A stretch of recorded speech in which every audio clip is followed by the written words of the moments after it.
All right, let's give this a second go. I appreciate your patience. My name is Wes Baldwin. I appreciate Mark giving me an opportunity to do this, and he's been very patient with me. Um, and I apologize. I had it going and didn't realize that I had not added myself to the stream. So let's take two. Um, I'm going to start hopefully being able to do these after all the games. I know there was a comment earlier on the last link about the game was at 12, and it was, yes. Sorry, we were going to try to start doing these within 30 minutes to an hour after the games. I was actually at the game, and live a little over an hour and a half away. And so between some travel back and having to do some things and still trying to figure a lot of this out, having to do the stream a little bit later than we would like to for a post game. Also, I'm hoping my friend John Yateman is typically going to be able to be a part of this with us and discuss it and add some content. A very diehard Florida State fan as well, but is not able to join us tonight. So let's dive into it. Florida State post game, obviously, very excited to be able to say that Florida State is 5-3. It's been a couple years since we're 4 games from the end of the season and just need one game to be bowl eligible. Kind of sad to say that, but obviously getting the 41-16 win was very exciting. Obviously, there's a lot to take from that. Been a while since we as Florida State fans had much to criticize after a win, let alone a 25-point win. But I think that most of us would probably agree that while it's nice to get the W, while there were some definitely good things that happened today, there's definitely some takeaways of some things that need to definitely get worked on. So we'll start at the beginning. I thought that how the game started, the 3-and-out, um, their defense forced on that offense. Obviously, we know Georgia Tech's offense is struggling, especially with Sims out. Um, yeah, Tally Noel, let's go Knowles, totally Noel. But to set that tone early was exciting. We struggled a little bit on third down in the Clemson game, struggled on third down a few times, especially in the second half of the NC State game. Obviously, that was a big struggle in the Wake Forest game. So, trying to snap that 3-game losing streak to come right into the game and knock that out right out of the park was exciting. And then to move the ball down the field and get into what's been basically the black hole for Florida State this year inside that 5-yard line. And, there's a lot of negative energy in the stadium when the ball gets inside that 5-yard line. Lots of criticism still of Norvell. Um, Maybe some of it warranted. Maybe some of it still some of the reeling of just some of the frustrations of being a Florida State fan the last couple of years and some of the issues we've just had on the whole. But I will say that some of his decision making, it's almost like he's overthinking it. And, you know, go back to the LSU game and the fumble on the 2-yard line that allowed LSU to get the ball back, drive it down 99 yards, luckily missed that extra point. The continued struggles in the Louisville game inside the 5, saw it in this NC State game, saw it in the Clemson game, obviously, multiple times. And I don't know what it is. I don't know why he doesn't just give the ball to Benson up the middle. I don't know why we don't call some QB sneaks. He really likes that end around with Micah Pittman, and we do that on third down and or second down, and he doesn't get in. So then we go into the Wildcat with Toafili and mishandled it. Georgia Tech picks it up, and they run it down and get themselves in field goal range. I agree, Irvin. It should have been over in the first quarter. Probably should have been over the first 5 to 10 minutes. Turnovers were ridiculous. Um, Another big one to me was, and I'd be interested to see what it looked like on TV, but the onside kick that Georgia Tech had to start the game or start the second half, and you know, we have two special teams players there for Florida State, and I don't know if they didn't. Sorry, the lighting's real bad. I don't know if they didn't know if the ball had been touched or they didn't think it had gone 10 yards or what exactly was going on in that situation. But, he just backs away almost as to not touch the ball and just lets three Georgia Tech players jump on the ball. And, the botched snap on the 3rd and 1 that led to Georgia Tech getting the ball down, got them their field goal, and then the onside kick start the second half. That's what let them get down there to get their touchdown. And obviously they ended up with 16, but their 10 points that came against the first team defense were those points. And honestly, that was the best field position that Georgia Tech had both times. And one was to blame on the special teams and the other was on the offense. So the defense on the whole, I definitely felt like was the star of the game. Now not to take away, there were some good offensive moments. The 68-yard touchdown to Johnny Wilson, that one-handed catch. Johnny just seems to continue to be the big playmaker. And when he does get the ball, it is electric. It is exciting. And, we saw in the Clemson game, we were really forcing to get him the ball to the point that in situations where we probably should have been running inside the 5-yard line, we're just continuing to throw it to him on out routes or post routes and try and get him over in the corner, whatever we could do. And they definitely connected a few times today. I'd be interested on some of your thoughts on some comments. One thing that I definitely heard a lot of at the stadium was there was a lot of people that thought Travis just looked pretty horrible today. I kind of feel like since the Louisville game, he hasn't quite been the same. And I don't know if he is maybe still nursing a little bit of an injury or if he is scared to get hurt again. But the Jordan Travis we saw in that LSU game and the confidence, the standing in the pocket, the just surety that he had in himself that I just don't feel like we had seen in the last couple of years.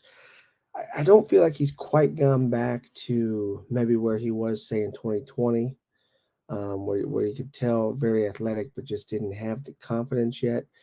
But he does not have the composure that he did in that LSU game, and I'm curious as to maybe some of your guys' thoughts as to why that's happened. Totally, Noel, I agree.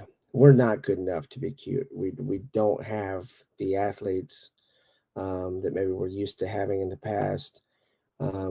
This team is just not one that can do that. And, it doesn't seem to be a new problem this year as to that being something that needs to be fixed. I was really hoping we would see a better attack inside the red zone after the bye week.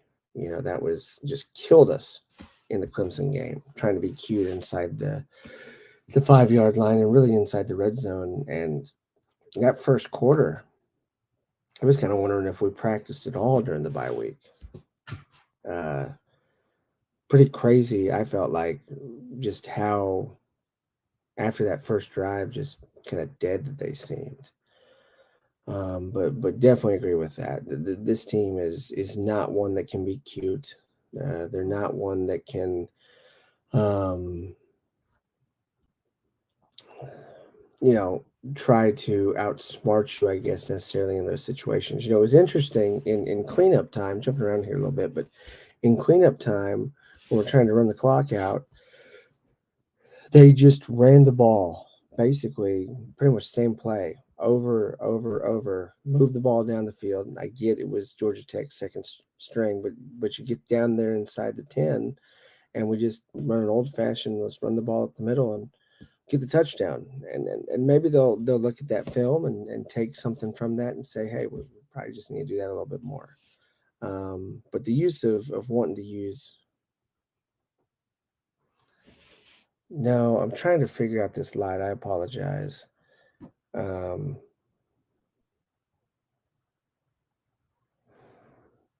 That was as to the Red Bull comment.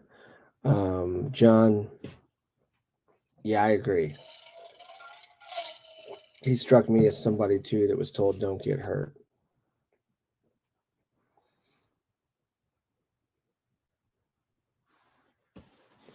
So I'd be interested from this game what some of your other big takeaways were. I mean, I guess, like I said, the biggest thing was this was not a game that we could lose to make sure we got bowl eligibility. Um, I guess at the end of the day, it's one of those where you don't want to lose too many people to injuries.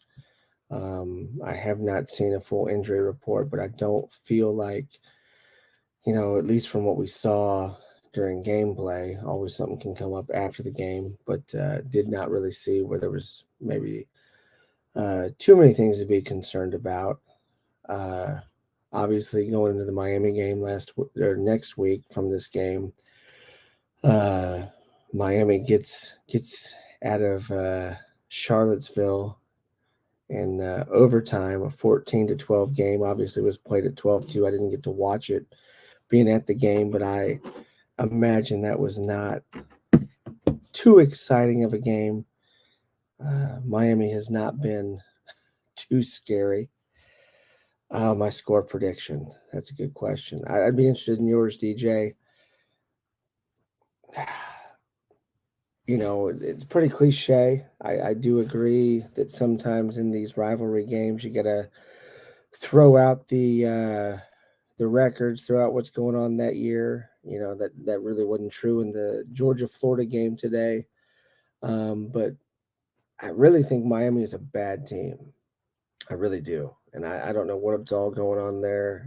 Van Dyke obviously has not lived up to any of the hype. I haven't lived up to 40% of the hype of what it was coming in. There was talk of, top 10 draft pick, Heisman candidate, all this, and, gets benched early in the season. I think they're saying now he's hurt.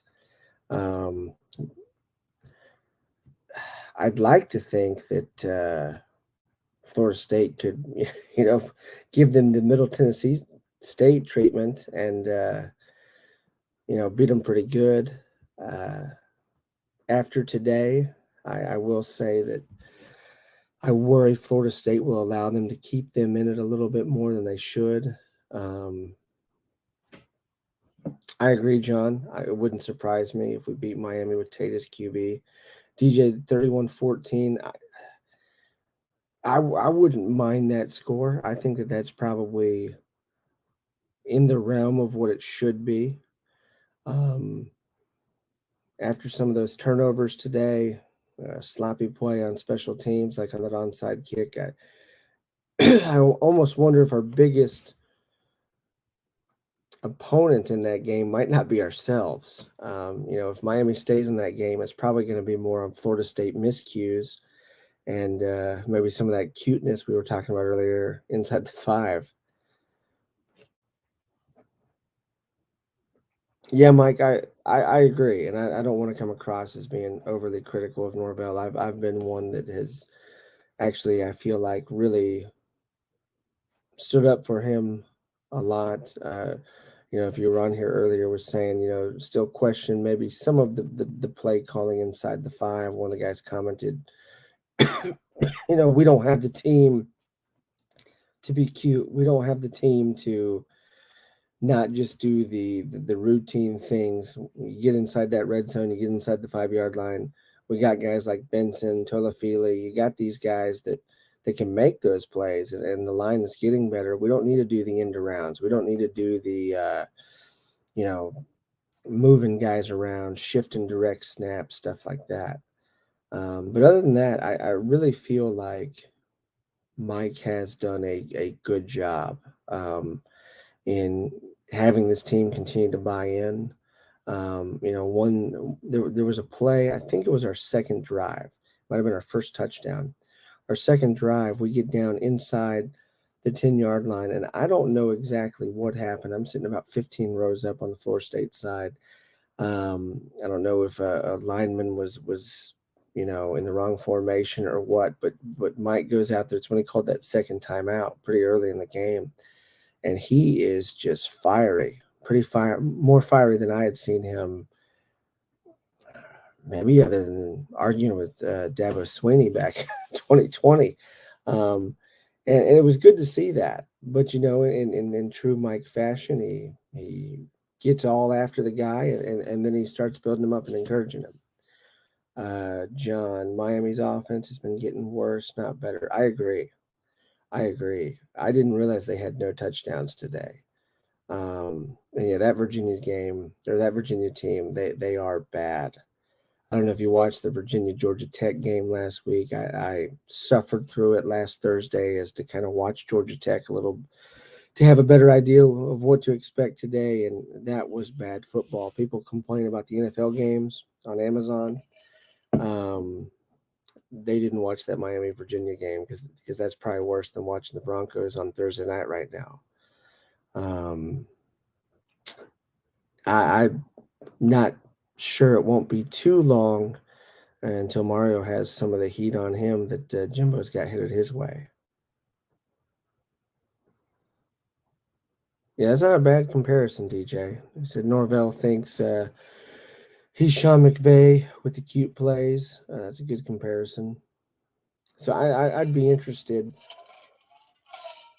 And like I said, if you weren't here at the beginning, my friend John is supposed to be getting on here with me. His wife just had surgery, so he was not able to do it tonight. We are newbies to this, so if you would be patient with us the first couple times.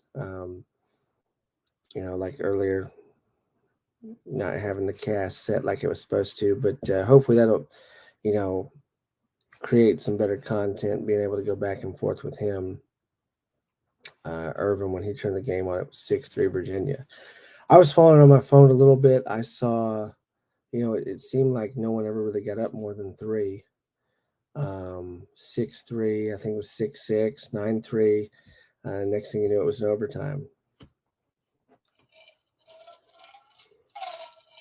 Yeah, I agree, John. I definitely think they have proven that the original thought on Travis when he came to Florida State in 19, and especially kind of how he was used at the end of the season there in that Boston College game, and then even in the bowl game against Arizona State, was he could just run, and he was an athlete. And I think he's definitely proven that wrong. And I still think the sweetest play of the game to me today was that one-handed Johnny Wilson catch. I kind of wish that Travis and Wilson could have the highlight film that Hooker and Hyatt are developing at Tennessee, as opposed to just, once or twice every 2 games, doing it 4 to 5 times a game like Hooker and Hyatt. That'd be nice. But I know it's gonna take a while to get back to that. I apologize, that light is bad.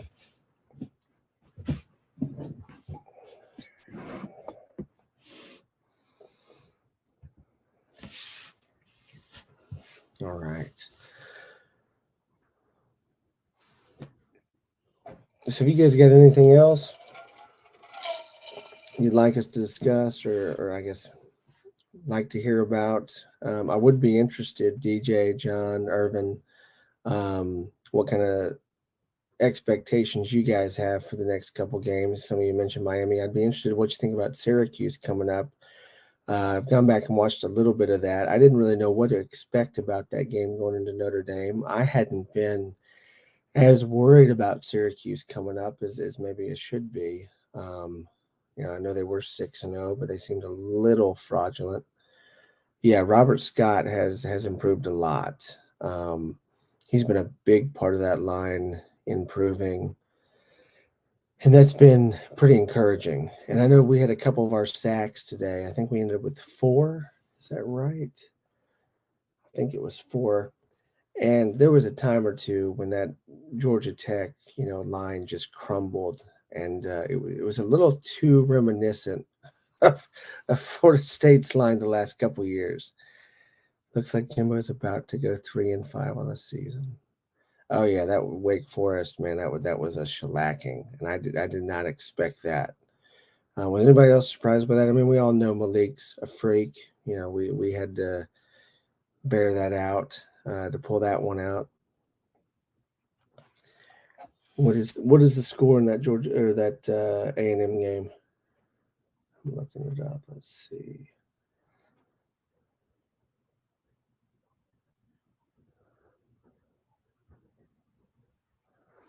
24-21. Oh, Ole Miss about to score again. I was a little surprised by the USC Arizona score. Arizona was keeping that so close. Yeah, I didn't watch. I watched a little bit, or a decent amount of the first half on my phone on that Wake Forest game coming back, but didn't see the third quarter. It was 14-13, and the next thing I knew, that one got way out of hand. And they said that Hartman had multiple turnovers. I can't remember exactly how many. I think somebody told me 5. That's just crazy. I wish he'd had a couple of those against Florida State. Yeah, Jimbo's definitely getting his karma. And wow, you know, that game last week against South Carolina, I don't know if it could have been much uglier. South Carolina still won, and then, you know, what he had suspended 3 players smoking marijuana in the stadium or in the locker room after the game. 6 turnovers. Yeah, it's unbelievable. I mean, Hartman's been pretty good with the ball all year. And you watch games like that and you wonder, you know, why Hartman couldn't have even had, you know, 2 or 3 series like that against Florida State. But I guess coming back to this Georgia Tech game, the biggest, I think, takeaway that I would take away, or the biggest takeaway taking or moving into the Miami game would be one of the positives that I took also from the Clemson game. You know, that Clemson game could have gotten way out of hand. It could have been one of these Louisville, Wake Forest games or one of those, but that fight after getting down 3-14, and I think that's one of the biggest things Mike has done with this team is to get them to fight in situations when the last couple of years they just laid down. You know, that 2018 Clemson game really comes to mind, where it was just so ugly, where it literally looked like the team just quit. And I don't think that this team does that. And today, I mean, how that game started, it's just there's been too many situations like that the last couple of years where even though we're maybe not that good, we have better talent than who we're playing, and we just aren't in it for some reason. And I think that being able to figure that out enough to not give up and realize, hey, it's not a very good day, but we can still not just win, but we can still, you know, win by 25. That was a little reassuring to me. You know, I know that they keep going back to the Bobby Bowden. You know, first you lose pretty big, then you start to lose by a little, then you win by a little, then you win by a lot. And I would say that we're kind of in that in between by win by a little as you try to move towards winning by a lot. That sometimes you win games against very inferior talent, which I think Georgia Tech was by quite a bit. You know, not to mention covering the spread today. And if you'd have told me that they were going to play like that and have those 2 crazy turnovers that they had and still cover, I'd have said no way. Um, but I think that was the craziest part, is to still cover, still win by 25, and walk away from that game and saying, man, we didn't play very good. And it's been a while since we could say that. You know, I saw a statistic that it's the first time Florida State had beat Georgia Tech since 2014. And, you know, that loss in 2015 on that blocked field goal, um, that was kind of, I feel like, the start of Jimbo's reign going downhill a little bit. Um, Irvin, what do you think of Fuller too high safety defense? It seems like it's been not break instead of bringing pressure. The offense has improved in 3 years. I completely agree. And I'm glad you said that. It was a comment that I wanted to make. You know, There was 2 times today in the second half that Florida State had Georgia Tech back. 3rd and 19 was one of them. 3rd and 20 was the other.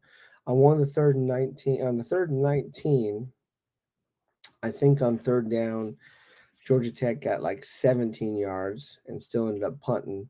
But still, 17 yards on 3rd and 19 against that team should not happen. And then on the 3rd and 20, they actually converted it, completed what I think what was probably about a 24, 25-yard pass, but it had been holding, and so it got moved back. But those were 2 plays that really stood out to me, just like you're saying here, Irvin, where it feels like whether that's Fuller's approach or whether it is a don't lose mentality or trying not to lose mentality. I hate to say this, but coming back to that Jacksonville State game last year,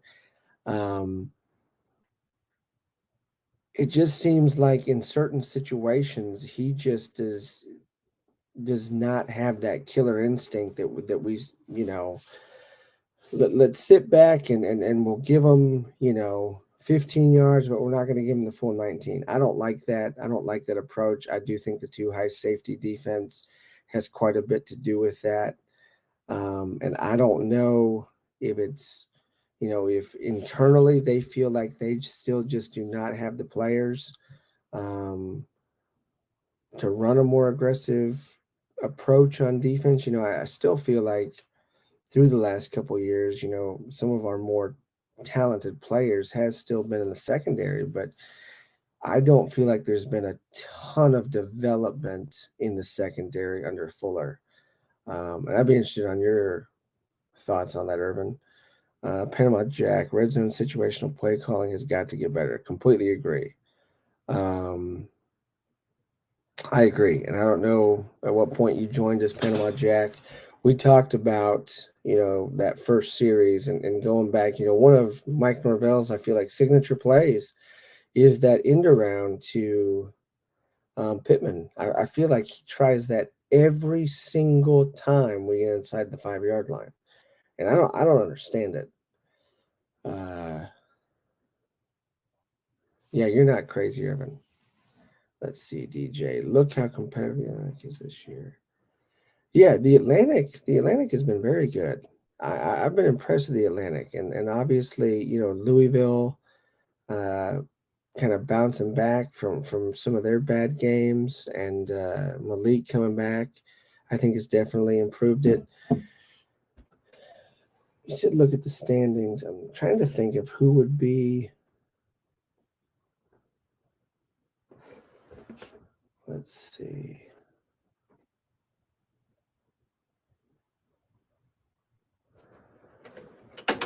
Yeah, so forgot Boston College, but yeah, you got Clemson 8-0, Syracuse 6-2, Florida State 5-3, Louisville 5-3, NC State 6-2, Wake Forest 6-2, and Boston College 2-6. So those top 6 teams, that has definitely been a big improvement over the last couple of years.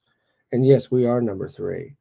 But but then you've got the Jekyll and Hyde half of the conference. The Coastal, man, that is just a bad division, and it looks like North Carolina's down right now. But you do have North Carolina at the time or right now 6-1, but and then Duke 5-3. Then you got Miami 4-4. Obviously one of those losses being to Middle Tennessee State. And about to maybe be 1, 2, 3-5 Texas A&M, and then Georgia Tech's 3-5. Not sure how Duke lost to them. Pitt 4-3, Virginia Tech 2-6, then Virginia 3-5. I don't know what's going on with that conference. Or sorry, that division of the conference. Hopefully they will get better. I definitely think that adds to the argument of doing what the Pac-12 has done and doing away with the divisions when it comes to the conference championship and letting the top 2 teams play, because right now we would be in contention and have that opportunity possibly. I guess, well, you'd need 2 more losses from Wake Forest because they would have the tiebreaker, and 2 more from NC State. But there'd be an outside chance there. I agree, Panama Jack. I definitely think we can beat Syracuse. In fact, I think we should beat Syracuse. Syracuse was the team that we broke the losing streak with last year. 0-4, trying to fight it from being 0-5. It was not the prettiest game. Schrader definitely scrambled on us quite a bit, kept us on our toes. We had the lead, kind of back to what Irvin was talking a little bit about. Some of the bend, don't break, Fuller defense and the let's try not to lose made it a lot closer than it should have been. But I think we should beat that team. I agree, Angelo. The NC State game, there's no way we should have lost that game. The inconsistency has hurt us this year. I still am one, and I wish I could have gotten on here in the Clemson game. I was supposed to do this for NC State and then Clemson, and it was sick. But the NC State, the Clemson game, as much as NC State pissed me off, I really felt like we should have won that Clemson game.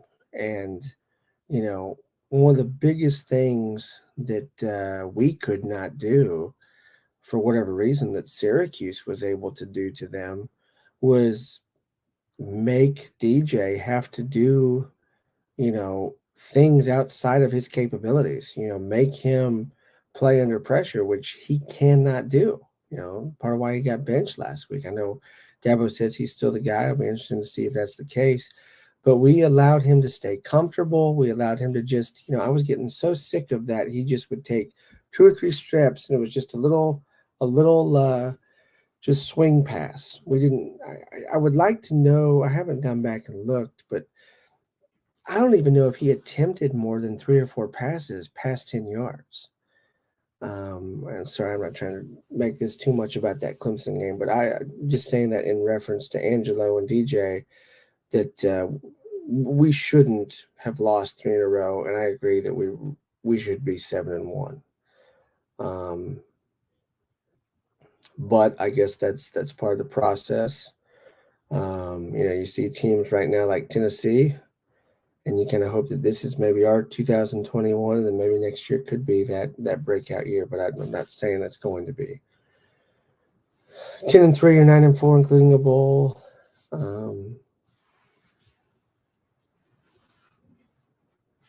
Yeah, I mean, I'm not going to say I as a fan would be satisfied with that. I'm with you that I think we should be 7-1, and I don't see why we should lose another game. Now, obviously, just like last year, I thought we were better than Florida last year. I think we're better than Florida this year. There's no denying that Richardson is a freak athlete. But I think that we should beat Florida. We obviously should beat Louisiana. I think that should be a definite win. No reason we shouldn't beat Syracuse or Miami. I guess of those games, which ones are you guys most worried about?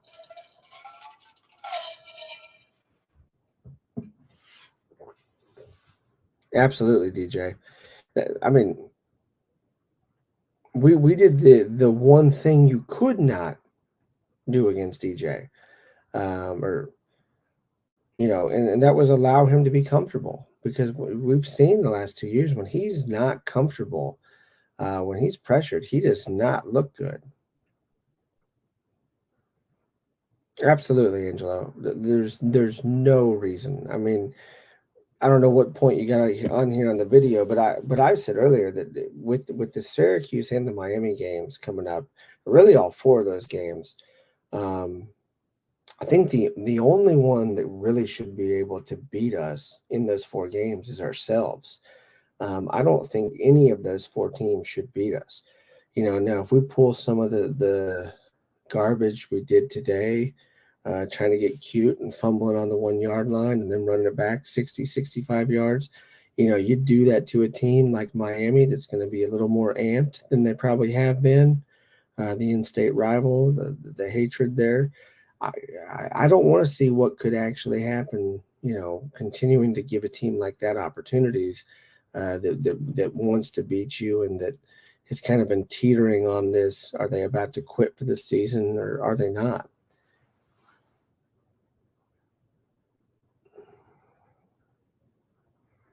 Let's see. Irvin.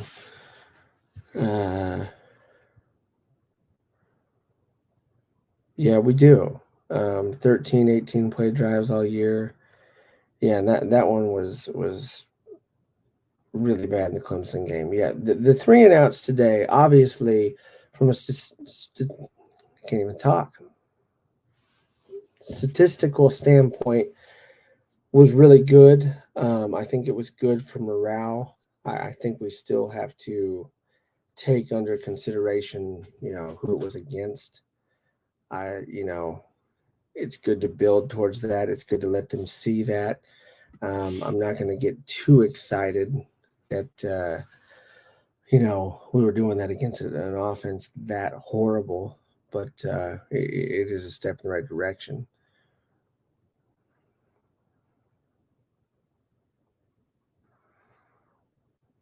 Yeah, Angelo, Irvin was bringing some up about Fuller earlier. I would even argue in some of the situations, I don't know if he does adjust, um, and I don't know, all those years of Charles Kelly, um, can make you pretty bitter and keep that kind of feeling of negativity towards the DC around for a while. In some situations, I don't see a ton of difference between some of the issues. I mean, I know it's a little bit different with the more the bend don't break with Fuller and with Kelly. We just didn't, it didn't hardly ever make any sense, and there were no adjustments.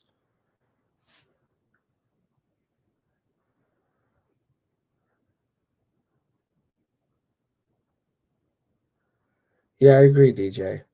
Um, I think a 9-3 season should translate into a good recruiting class.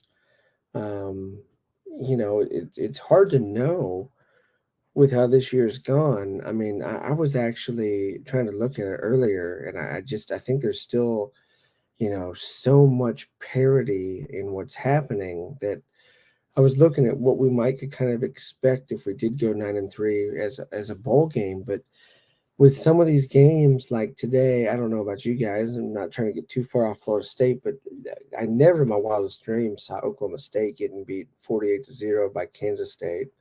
Didn't see Wake getting just, absolutely just steamrolled by Louisville. Um, you know, you start seeing some of that. Some of these teams that were expecting to finish with 1 or 2 losses, you might see Florida State creep up in there and get a pretty decent bowl game.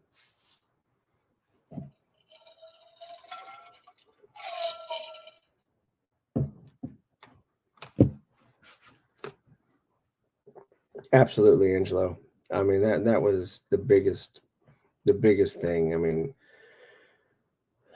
it just made no sense. I'm not sure why he stuck around.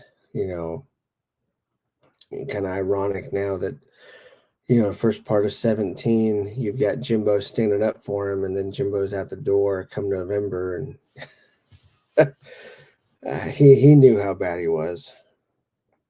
Well, I appreciate you guys jumping in. I appreciate you guys being so patient and kind of working with us as we get this figured out. Would love to continue this and going to do this again for the Miami game. As I said, I hope to have my buddy John, and with two of us doing it, I hope we can have some more back and forth. But let's hope that they fix some of the stuff we saw today, get it ironed out. Let's hope some adjustments are made on that defense, and when we come into that Miami game next week, uh, we see some improvements. And I don't think we're gonna have to worry about them coming out pumped for that game. I mean, Tolafili after the game in that press conference, he was already talking about how excited he was for it, and it's hate week, and I think they'll be ready.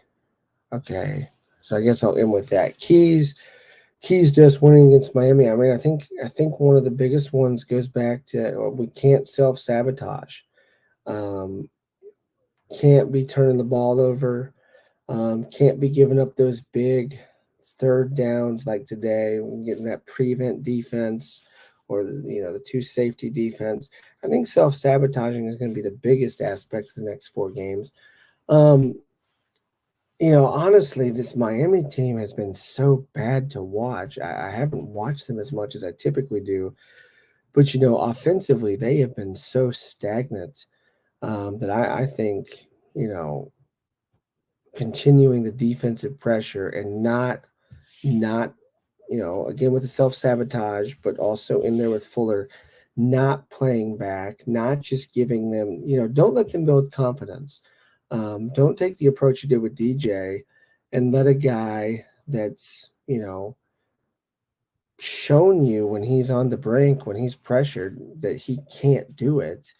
Don't let whoever ends up playing quarterback for Miami that game, probably Garcia, I'm guessing, don't let him get comfortable. Don't let him have the opportunity to get some kind of stride or feel like he can take care of things. And I think that's one thing that we did do today was I do feel like we never let Georgia Tech's quarterback get comfortable. Granted, he's not very good. I don't know how good Garcia is. I would say offensively, it would just be back to what several of you guys have said. Don't get too cute. Give the ball to Benson. Give the ball to Toafili. Let them do what they've done in those big spots. Don't force things to happen because I don't think you're going to have to against Miami. And if you get too cute and you've got Pittman coming around the end and we fumble or whatever, those are the things that are going to hurt you in that situation. Anybody else got some keys they think? Not a panel tonight. That might be something that we try to do next time. Like I said, this is my first time. And yeah, I will be having some more guys come on here. So John should be on with me next week, and then maybe our other buddy Alan. So appreciate it, guys. You guys have a good night. Knowles are 5-3. First time that we could say that before October 31st since 2016. Yes, as I am laughing, it does, pain me to say that, but it's nice to be hopefully moving away from that. So you guys have a good night, and we'll get back on here next Saturday and hopefully talking about a massive whooping we put on Miami. All right. Thank you.